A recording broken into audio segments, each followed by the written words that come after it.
Students, welcome in our YouTube channel Prayag science classes. Students, आज हम लोग क्लास 10 के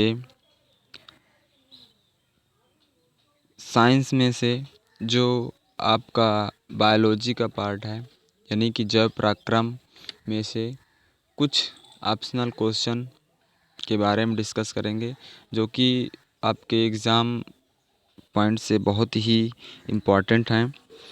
तो चलिए स्टार्ट करते हैं। जैसे आप लोग देख रहे हैं, पहला क्वेश्चन जो है आपका कि आहार नाल के पेशी संकुचन को कहते हैं, यानी कि जो एलिमेंट्री कैनाल होती है, आहार नाल होती है, उसके जो मसल्स में संकुचन होता है उसे क्या कहते हैं। ऑप्शन नंबर पहला है पाचन, और दूसरा क्रमाकुंचन, तीसरा परिसंचरण और चौथा अवशोषण। तो जो इसका सही आंसर है वो आपका ऑप्शन नंबर बी, क्रमाकुंचन गति। ठीक, अब हम लोग देखते हैं दूसरे क्वेश्चन में। दूसरा क्वेश्चन है जो हमारा दिया है, अधिक मात्रा में ग्लूकोज जिस रूप में संग्रह होता है वह है, यानी कि जो ग्लूकोज है हमारी बॉडी में वो किस रूप में इकट्ठा होता है, किसके रूप में अत्यधिक इकट्ठा होता है।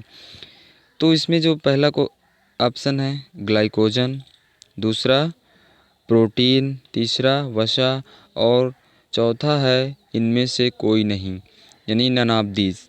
तो आपको इसमें से सही आंसर बताना है। तो इसमें जो सही आंसर होगा आपका ग्लाइकोजन है। जो ग्लूकोज होता है वो हमारी बॉडी में सबसे अधिक ग्लाइकोजन के रूप में एकत्रित रहता है। ठीक, अब नेक्स्ट क्वेश्चन देखते हैं हम लोग। तीसरा क्वेश्चन जो है वो दिया गया है, भोजन के मंड यानी स्टार्च को शर्करा में कौन परिवर्तित करता है। ठीक, जो हम लोग भोजन करते हैं उसमें जो भी स्टार्च होता है, जो मंड होता है, उसे शर्करा में यानी शुगर में कौन परिवर्तित करता है। पहला ऑप्शन है टाइलिन, बी ऑप्शन है म्यूसिन, सी ऑप्शन इंसुलिन और डी ऑप्शन है ग्लाइकोजन। तो इस क्वेश्चन का आंसर होगा आपका टाइलिन।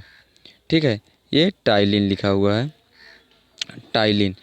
टाइलिन जो एंजाइम होता है ये हमारे स्टार्च को शर्करा में परिवर्तित करता है। और टाइलिन पाया कहाँ जाता है, ये पाया जाता है हमारे सलाइवा में, यानी जो हमारी सलाइवरी ग्लैंड्स होती है उनसे निकलता है सलाइवा, इसी सलाइवा में टाइलिन प्रेजेंट होता है।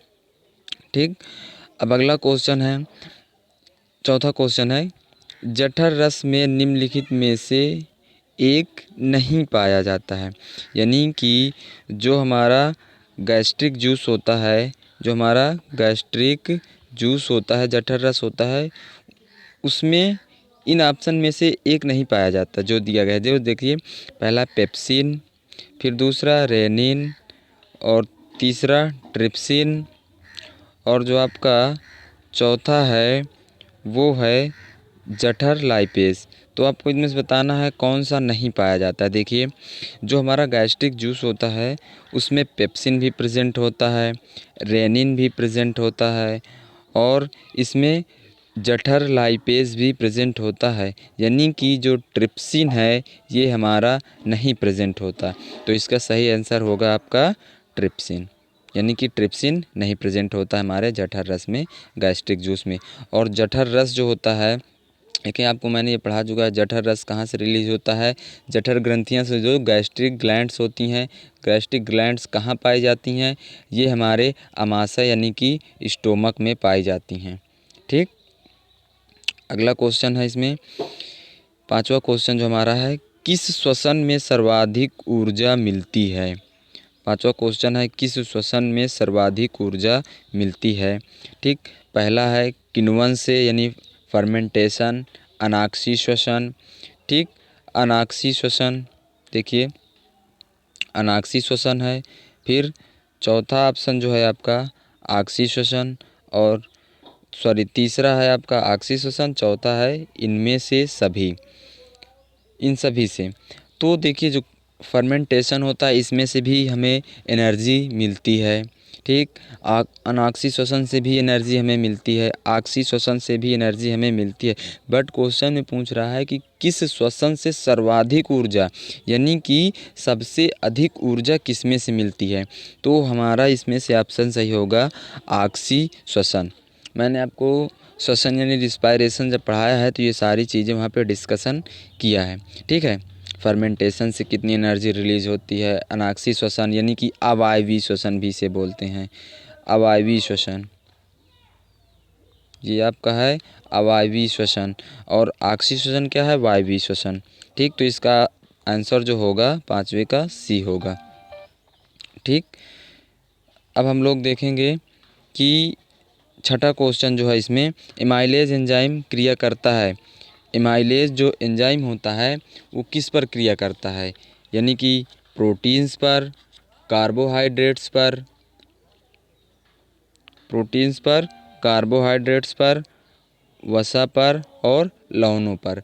तो आपका जो इसमें से आंसर होगा वो होगा जो एमाइलेज होता है हमारा वो क्रिया करता है कार्बोहाइड्रेट्स पर। ठीक। फिर नेक्स्ट क्वेश्चन है वह एंजाइम जो सुक्रोज को ग्लूकोज तथा फ्रक्टोज में बदलता है। वह एंजाइम जो सुक्रोज को ग्लूकोज तथा फ्रक्टोज में बदलता है, यानी कि जो मैंने आपको जब मैं पढ़ाया था एंजाइम पढ़ा रहा था वहाँ पे मैंने पढ़ाया कि सुक्रोज पर जो एंजाइम कार्य करता है उसे सुक्रेज कहते हैं। सुक्रेज यानी कि सुक्रेज एंजाइम सुक्रोज को ग्लूकोज और फ्रक्टोज में परिवर्तित करता है। सो ये क्वेश्चन, इतने सारे क्वेश्चन इंपॉर्टेंट थे तो मैंने बताया। अगर आपको इसी प्रकार से और भी क्वेश्चन चाहिए तो प्लीज़ कमेंट कीजिए, मैं इसके आगे के भी और भी सारे क्वेश्चन लेके आऊँगा आपके लिए। धन्यवाद।